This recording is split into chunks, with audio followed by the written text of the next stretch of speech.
Hakuna Matata. What a wonderful phrase. Hakuna Matata ain't no passing craze. You want to sing it, don't you? It means no worries for the rest of your days. It's our problem-free philosophy. Say it with me. Hakuna Matata. I don't think so. I don't think so. I don't think that works for us. I don't think it works very well for us at all. Did you know, according to the Harper's Index, the average American is in a bad mood 110 days out of the year? Did you know that? 110 days out of the 365 days. That means that for about 30% of the time, people are in a bad mood. If today is your day, would you raise your hand so we'll know who you are? Okay, we won't bother you or get in your way or talk to you. Yeah, so actually it should be about a third of us. And that's an awful lot of days to be in a bad mood. What would make us in a bad mood almost 1/3 of the time? The number one answer, people said, worry. Worry. So no worries, no way. I'm in a bad mood 110 days out of the year because I'm worried about something. An exasperated husband said to his wife, who was having one of her 110 bad mood days, he said, "Why are you always worrying about everything? You know it doesn't do any good." She said, "Yes, it does." She said, "When I worry, 90% of the stuff I worry about never happens." Well, not convinced by that analysis, the man decided to ask someone he thought was smarter than his wife, so he went to see his senior pastor. Hey, I know what you're thinking. He's not a member of our church, okay? It's not here. It's somewhere else. And he asked his pastor, "Do you ever worry?" And the pastor said, "Of course not. Worry is a sin, and if I'm going to sin, I'll pick something a lot more fun to do than worry." You better worry about that pastor. And by the way, he doesn't go to church here either, just so you know. Research shows that they were both correct. 90% of the things you worry about that typically never happen, and worry is one of the least fun sins that anybody can commit, but we do a lot of it anyway. Why do we do that? What are we worrying about? When my son Samuel was little and my wife was, I would be off on Mondays and she was working, and so I would watch him Mondays, and she would leave me with him by myself for an entire day, and she worried about that. You say, "Well, what did she worry about? You seem like a pretty responsible guy." Well, she worried that it would look like this when she got home. Or she worried that it would look like this when she got home, or just before she got home. Well, now he's in college, and we're both worried because we just found out. Do you know this? You have to pay for that. Who made up that rule? Can't we elect somebody who'll pay for all of it? Worried, but I'm not alone. I'm not alone. I just read recently an article called "America's Insomnia Problem is Even Worse Than It Was During the Great Recession." So about 10 years ago, we had like a big recession here, and people were having trouble sleeping, and they would wake up. Do you have trouble sleeping? Obviously not this morning. All right, very good. But the article stated that people were having trouble sleeping because they were stressed more than even back during the recession. That people were stressed even more now. So it's up 9% from back during the recession. So they ask what's worrying everyone in order, the things that are worrying Americans. Healthcare, number one. Saving for retirement, student loans, mortgage payments, credit cards. And they said it's actually affecting younger people more than older people, affecting those in the millennial generation, who they said 75% of them were worried about being able to pay off their student loans. Well, that makes sense because student loan debt is at an all-time high of $1.5 trillion. $1.5 trillion. That's a higher number than all the Democratic candidates running for president right now. $1.5 trillion. Now, some of you are going, "Well, I get it. That makes sense at that point in time, but I'm in a different position. I got a good job. I got steady income. I've got health insurance. My 401k is doing all right until this last week, but maybe you don't owe any student loans. You say my house is paid off. I don't have credit card debt. Nothing to worry about. Hakuna Matata indeed." Are you kidding? Are you crazy? Are you serious? You don't have anything to worry about? You'd better be worried. There's plenty for you to worry about each and every day. Look around you. It's almost summertime.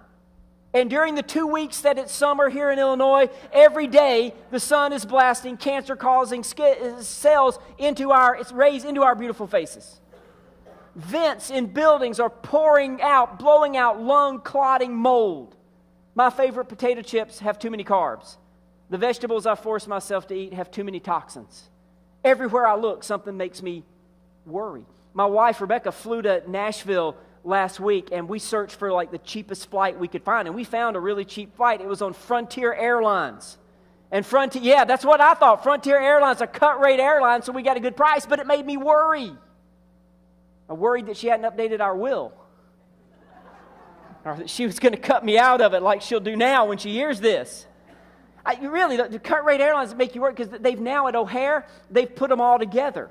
And that makes me worry more. So I go down there and the cut-rate airlines are all together in the terminal. So side by side, there's Frontier Airline and JetBlue and Spirit and Crash and Burn Air. And they're all there together. And it makes me worried about that. So Hakuna Matata is a fun song to sing, but it's not an easy song to live. And that's why it made our playlist. This is week 4 in our series that we've called Playlist. I hope you're enjoying it. Thanks for being here, so you're at least tolerating it. I hope you're enjoying it. In this series, we're taking popular, sometimes classic, even iconic songs. And Hakuna Matata, most of you will know, is one of the classic songs from the 1994 animated Disney film, The Lion King, which is very timely because in just a couple of months, in July, the remake of that is coming out. So this amazing, gigantic budget remake is coming out. So we took that song and we reflect on that song and how they speak into our lives or how they reflect out from our experiences. And kind of like parables do, they shape and inform our understanding of ourselves and others and the world and the situations that we face. And sometimes they open a door for all of us to something even bigger. Sometimes they ask a question and the answer is even bigger. They open a door that we can walk through together and really see something more important. And Hakuna Matata really does that. It's a Swahili phrase that literally means, Hakuna means it's not here. There is not here. And then Matata is the plural form of the word problem. So there are no problems here. So no problems or as it's translated in the song, no worries. Swahili, no worries. Or we could say no worries, mate, and then it would become Australian, and that would kind of be fun too. So we could do that. It's a fun song, but if you think about it, you quickly see who outside of an animated meerkat and warthog actually live that way. Nobody you know. But as it turns out, Jesus himself had his own Hakuna Matata philosophy. Now, he might not have sang the song, although who knows, he might have. But Jesus said to those who followed him that you really don't need to worry. Hakuna Matata. Now, before you object, there is a clarification. There's a difference between worry and concern. You should be concerned about some things. You should be concerned about your children getting good education, coming to know Jesus. You should be concerned about the friends they have and the relationships they have and all those things. If those things don't concern you, then you're a bad parent, and that's another sermon. But you should be concerned about saving money for a rainy day and planning for retirement. If you're not, that's pretty foolish. There are certain things that call for legitimate concern, but there's a difference between being carefree and careless. Sometimes we don't know the difference. But Jesus, the greatest preacher, teacher in all the history, in the greatest sermon, we call it the Sermon on the Mount. Now, we call it the Sermon on the Mount because it was a sermon and he went up on a mountain to preach it. See how creative that is? Sermon on the Mount. It was a sermon. He went up on the mountain to preach it. In the Sermon on the Mount, he confronts worry head on. In his Hakuna Matata moment, and says to all of us, don't worry. If you got a Bible with you, Matthew's Gospel, the first Gospel in the New Testament. Matthew, open that up on your Bible app. If you don't have a phone or an app with you or Bible with you, don't worry. There's one right underneath the seat in front of you. You can take that one out. And we'll read some of these things in Matthew chapter 6 together. So Matthew chapter 6, verse 34. Let's read this out loud together as we get started. Here we go. Read with me. Therefore, do not worry about tomorrow, for tomorrow will worry about itself. Each day has enough trouble. In other words, Hakuna Matata. A message for all of us because all of us are worriers, some more than others. Some more than others. In fact, right now, I'm worried that you're not going to like this message and that even Jesus' powerful words won't help you quit worrying. Unless you receive them and obey them. And if you do, you might actually add Hakuna Matata to your playlist, to your mixtape. Now, worry is difficult to deal with, partly because we actually worry about things that we can't change. And not just things in the present and in the future that we can't change. We actually still worry about things in the past that we can't change. Think about this. No matter what's happened to you in your past, no matter where you've been, what you've done, you are here now. We are here together now, aren't we? Whatever you're worried about in the past to this point, you actually have survived it so far. You might be a little bruised by it. You might be a little beaten up or broken down, but you are still here, still breathing, still talking, still going through life. At least you are as of now. And there really is a reason for that, one good reason for that, and that is because God got you here. It might have been rough. The past might have been rough. The past might not have been what you wanted. It might not have been what you chosen. Or then again, maybe it was what you chose. But either way, God brought you through it, and He brought you here today. Here we are. I love Anthony Hincks' great saying. He said, if it wasn't for yesterday, there wouldn't have been no tomorrow. That'll hit you later. That'll come to you. If it wasn't for yesterday, there'd be no tomorrow. So in regards to your past, start with thanking God for yesterday. Thanking God for your past, whatever it was. Wherever you've been, whatever you did, thank God for your past. Not for some particular bad thing you did, but because He brought you through it and you're still here today. You lived through it so far. One of the great stories in the Bible is the story of Moses. Moses, the leader of the Israelite people in the Old Testament. And you remember the stories, like the Ten Commandments story is his, and crossing of the Red Sea, leading the people of Israel out of 400 years of slavery in Egypt. So he leads this group of people for 40 years through the desert, through the wilderness, no grocery stores, no credit cards, no rest stops, no Uber Eats, no Starbucks. It's a wonder anybody survived in that kind of thing, but they did. 40 years of wandering hard times. And now they make it to the brink of a new land. They called it the Promised Land. So Moses led them through all these things, these years, and all these yesterdays. And so he sits down, as he often did, and he's going to encourage them, reminding them of what God has done. And he sits them down, and they're worried. They're worried. They've been wandering for 40 years. Now they're at the edge of this new land, but they're not being welcomed into this land with open arms. There are other people in the land. There's going to be open conflict, open war. This is going to be a very difficult thing. So they're worried. We've survived 40 years. Are we going to survive any more? And Moses says this to them. Deuteronomy chapter 1. The Lord your God, who is going before you, will fight for you, as we sang about this morning. As He did for you in Egypt, before your very eyes, and in the wilderness. There you saw how the Lord your God carried you as a father carries his son, all the way you went until you reach this place. When you are worried, take that trip down memory lane. Remember how God brought you through it, whatever it was, and here you are now.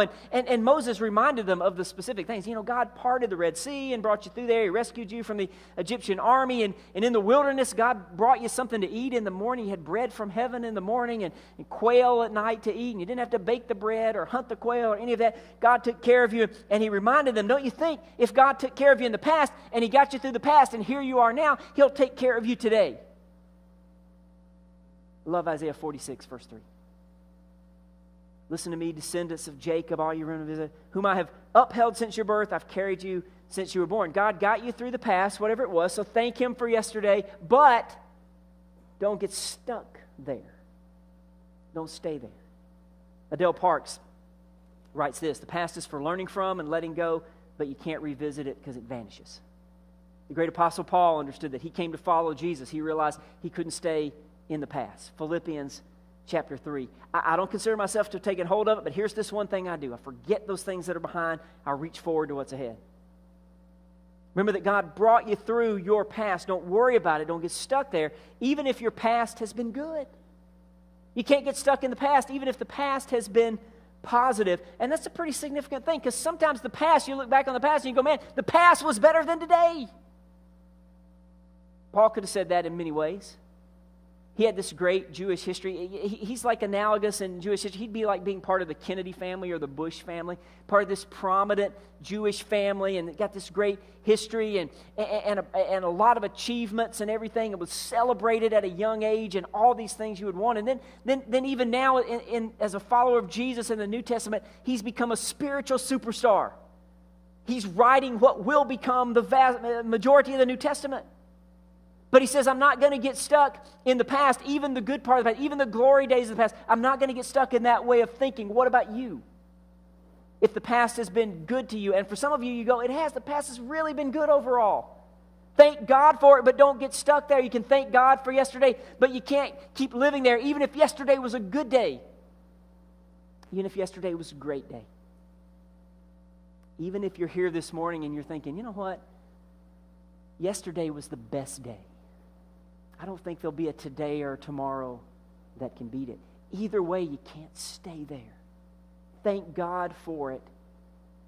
You have to have today, no worries today, not just yesterday. Don't get stuck in a positive past or in a negative past. Put that out there. Paul knew that too, right? He had a past that he could get stuck in negatively. Before he became a follower of Christ, he persecuted those who were following Christ. Persecuted them all the way to the point of overseeing people actually being executed for following Christ. Being put to death. And he had to get over guilt from that kind of thing. And you'll remember the story of Simba from The Lion King, where Hakuna Matata comes from.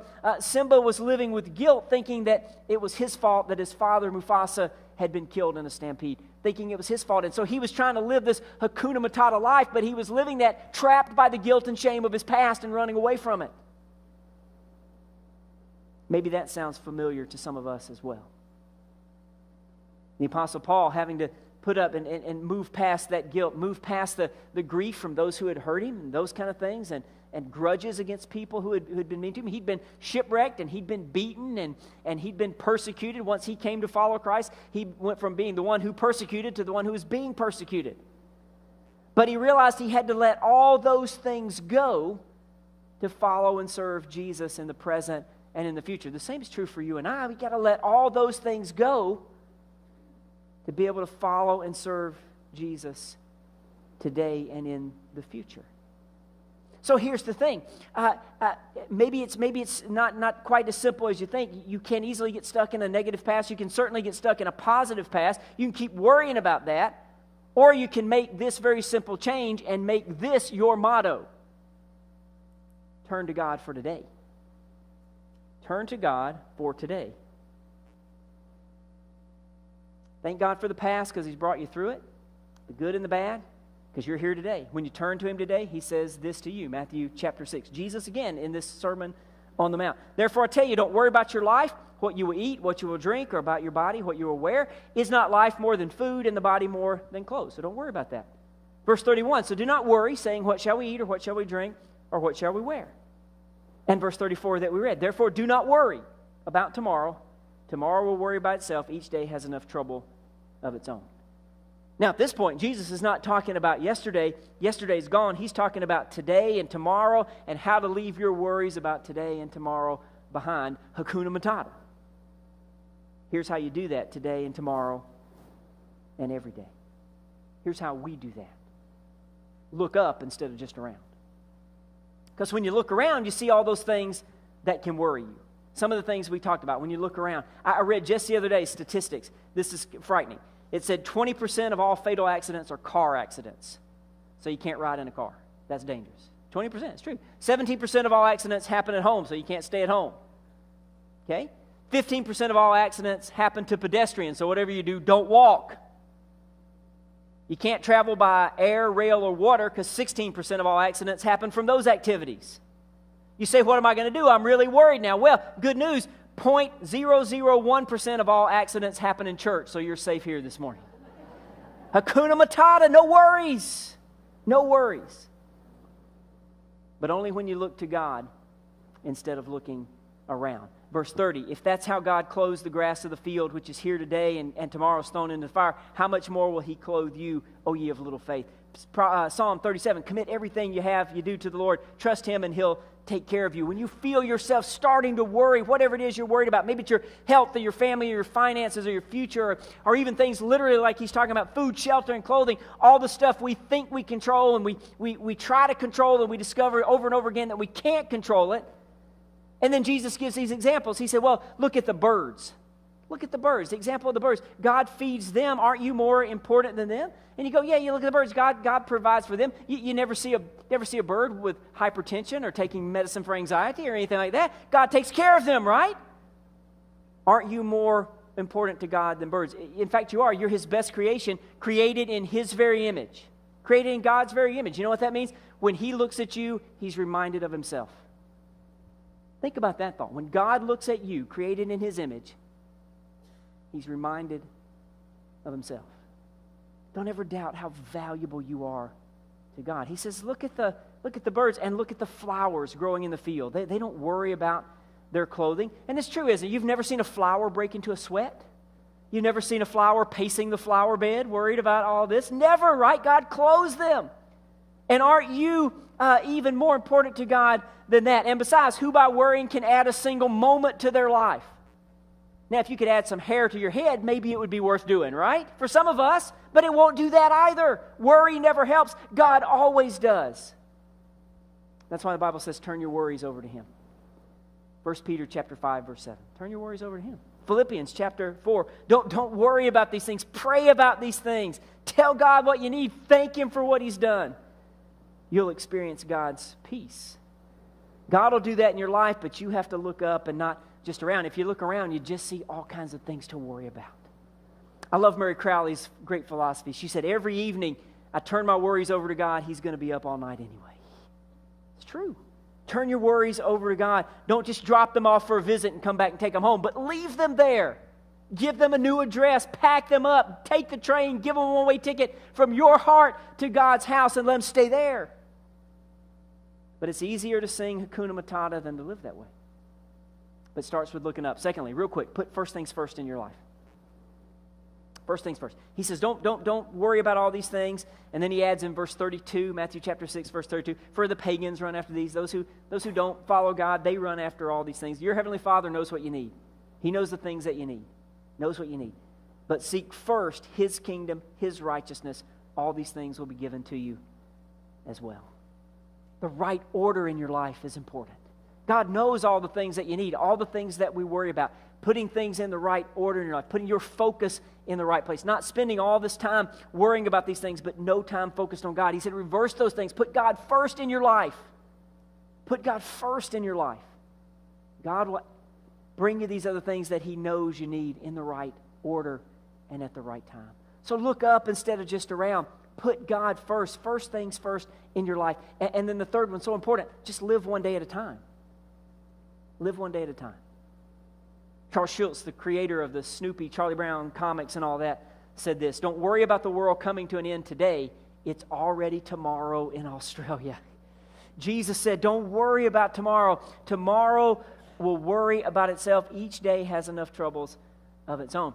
I know a guy named Bob who was having trouble at work. He was a really laid-back guy, and that created a lot of just difficulty with him at work, that they didn't think he was doing as much as he should be and not proactive enough and didn't take enough initiative and all that. And it finally came to a head, and he was given 30 days notice to shape up or ship out. So the boss calls him in, you got 30 days to correct all this stuff or you're gone. And I remember asking him about it, saying, is you okay with that? Does that make it worse? Are you more stressed out now? And it was actually the opposite. He said, well, no. He said, I'm actually better now. He said, because I used to come to work every single day worrying if I still had a job. He said, but now I know for at least the next 30 days, I've still got a job.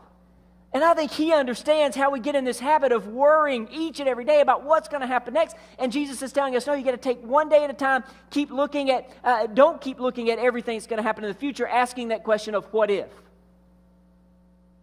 But take it one day at a time. Too much what if thinking about tomorrow will just keep you worrying about tomorrow. Too much what if thinking about tomorrow will keep you from doing what God wants you to do and calls you to do, and you know that He wants you and calls you to do today. Maybe God has given you some dreams, but you say, well, I've got these dreams, but what if they don't all come true? What if time runs out on me first? Don't worry about that. Pursue them today. Pursue them today.